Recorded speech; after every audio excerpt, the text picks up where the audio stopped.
A'udzubillahi minasyaitonirrajim. Bismillahirrahmanirrahim. Assalamualaikum warahmatullahi ta'ala wabarakatuh. Alhamdulillahirabbil alamin, hamdan syukran hamdan na'imin wa alaikum wallahi ta'ala wa rasulullahi ta'ala millahi rahmatullahi alamin. Assalatu wassalamu asyrafil anbiya wal mursalin wa ala alihi washabbihi ajmain, amma ba'd.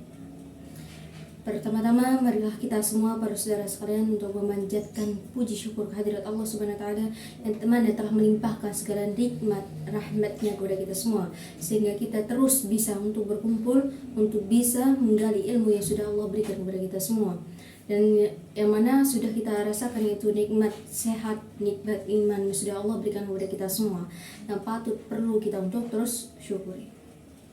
Selawat beserta salam marilah kita aturkan yakni kepada junjungan Nabi besar baginda Nabi Muhammad SAW. Amin amin ya rabbal alamin. Para saudara sekalian yang selalu dirahmati Allah Subhanahu wa taala, semoga kita semua menjadikan salah satu umat Rasulullah yang menjadi golongan pengikut Rasulullah, yang menjadikan salah satu hamba yang selalu taat kepada Allah Subhanahu wa taala. Nah, para saudara sekalian yang perlu kita ketahui, pernah kita untuk berintrospeksi apa yang sudah pernah kita lakukan.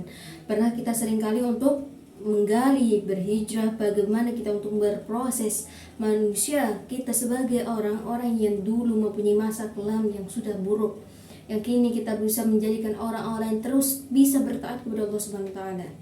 Tidak ada yang namanya ketaatan yang tanpa adanya ujian. Nah, perlu kita ketahui, digarisbawahkan bahwasanya seseorang yang ketika mereka bertaat kepada Allah, taqulillahi ta'andahu minasyaitan wal ahdajini minan nas. Allah memberikan dua ujian kepada mereka, salah satunya adalah syaitan yang menggoda mereka sehingga mereka bisa kembali kepada jalan yang tidak Allah sukai. Wal ahbalati minan wallahi baina'an nas, dan ada golongan satu lagi, apakah itu? Itu adalah ujian bagaimana kita bisa menerima omongan seseorang yang menjadikan salah satu motivasi kita, menjadikan salah satu kita down, dan bisa menjadikan salah satu kita menyerah dengan apa yang sudah Allah perintahkan kepada kita semua. Nah, yang namanya kewajiban, apapun yang kita lakukan, apapun yang kita menjadikan salah satu dasar bagi kita, engkau menjadi seorang pencuri, engkau menjadi seorang engkau menjadi orang-orang yang tidak mulia di hadapan Allah, pekerjaanmu kini menjadikan orang-orang yang tidak pernah di Allah sukai, tapi yang satunya perlu kita taati, yaitu adalah sholatnya. Karena seburuk-buruknya manusia itu adalah pengobatan yang paling ampuh adalah sholat. Ketika mereka itu sholatnya benar di antara mereka yang sudah mereka lakukan, insya Allah apapun hal yang buruk kepada kita itu menjadikan salah satu pengubahan kita untuk menjadi hamba-hamba yang lebih baik lagi. Nah, sekali banyak kita temui ahlatu janaliyal fal ahzanil kinannas. Banyak orang-orang itu adalah minim akhlak kepada orang-orang yang sering kita ketemui, yang sering kita jumpai, orang-orang yang perlu pendidikan yang lebih baik. Nah, kita yang mengaku sebagai muslimah, seharusnya kita menjadi orang-orang yang pengikut Fatimah, menjadikan salah satu pengikut Rasulullah, hamba Allah Subhanahu wa taala. Bagaimana kita menjadi muslimah yang baik? Bukankah kita harus mencaci seseorang? Tidak. Bagaimana kita menjadi muslimah yang baik? Itu ada salah satunya menjadi orang-orang bisa pengikut Fatimah radhiyallahu taala. Bagaimana Sayyidina Fatimah yang menjadikan salah satu contoh bagi kita sebagai muslimah yang bisa kita ajarkan. Salah satunya ketika wanita itu harus bisa menjadikan salah satu penutup daripada auratnya. Nah, menutup aurat. Yang kedua adalah ilmunya. Mengapa wanita harus punya ilmu? Karena sesuatu yang kita datangkan hari ini, yang kita hadapi hari ini, belum tentu kita harus pelajari untuk hari esok. Dan apa yang kita pelajari ini tentu untuk hari besok dan hari selanjutnya. Nah, mengapa wanita itu seringkali harus belajar ilmu, belajar pendidikan, mencari pendidikan, menutupi aurat, berkata yang baik, berpakaian yang sempurna, tidak lagi baik ya, sempurna. Nah, ya, artinya sempurna itu adalah bagaimana menutup aurat dan menutup bagian dada yang perlu kita waspadai. Nah, menjadi muslimah tidak perlu kita untuk mencaci wanita yang muslimah, orang-orang yang tidak pernah berhijrah, orang yang sekiranya itu menjadikan salah satu bagian kita untuk mencaci mereka, tidak.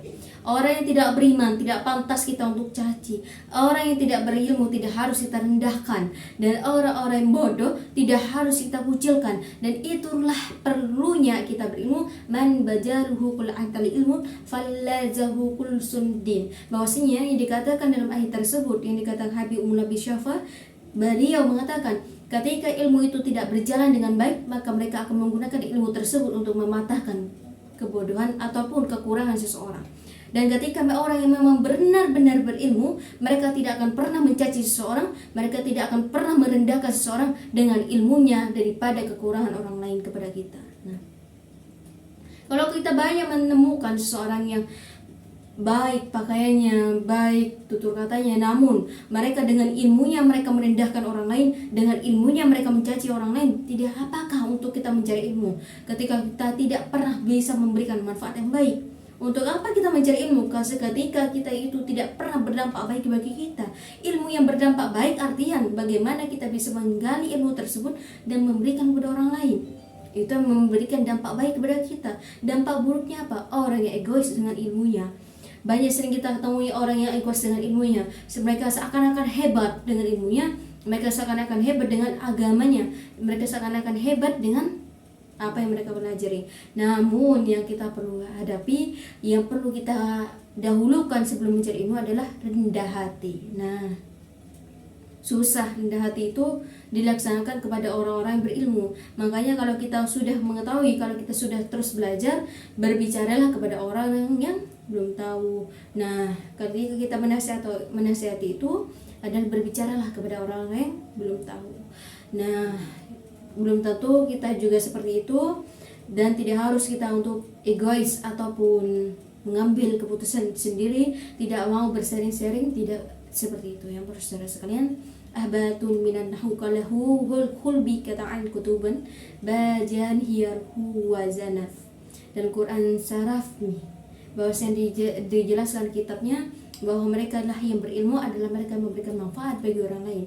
Ketika manfaat bagi dirinya sendiri tidak ada, bagaimana kita akan memberikan manfaat bagi orang lain? Nah, itulah ilmu. Ketika kita tidak bisa memberikan manfaat kepada diri kita, bagaimana kita akan memberikan manfaat bagi orang lain? Nah, oleh sebab itulah para saudara sekalian, kita menjadi muslim dan muslimah, seharusnya kita mengajak satu sama lain dalam kebaikan, mengajak satu sama lain untuk merangkul dalam kekurangan ataupun kelebihan yang sudah Allah ciptakan. Nah, oleh sebab itulah marilah kita para saudara sekalian untuk mendorong orang lain itu hijrah kepada Allah Subhanahu wa taala.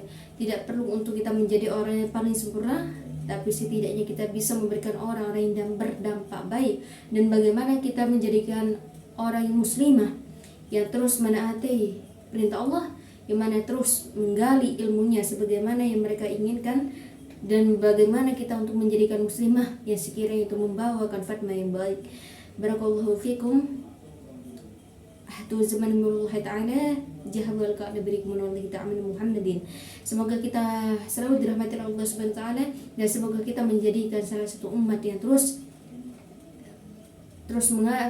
beriman antaranya kepada Allah Subhanahu wa taala, dan beriman kepada Allah Subhanahu wa taala, dan beriman kepada Nabiullah Muhammad sallallahu alaihi wasallam. Semoga kita menjadikan golongan manusia yang selalu dimuliakan oleh Allah Subhanahu wa taala. Semoga kita semua selalu dilimpahkan rezekinya oleh Allah Subhanahu wa taala, dan semoga semua para saudara sekalian yang selalu menyaksikan, semoga Allah mudahkan urusannya kita semua. Barakallahu fikum. Wassalamualaikum warahmatullahi wabarakatuh.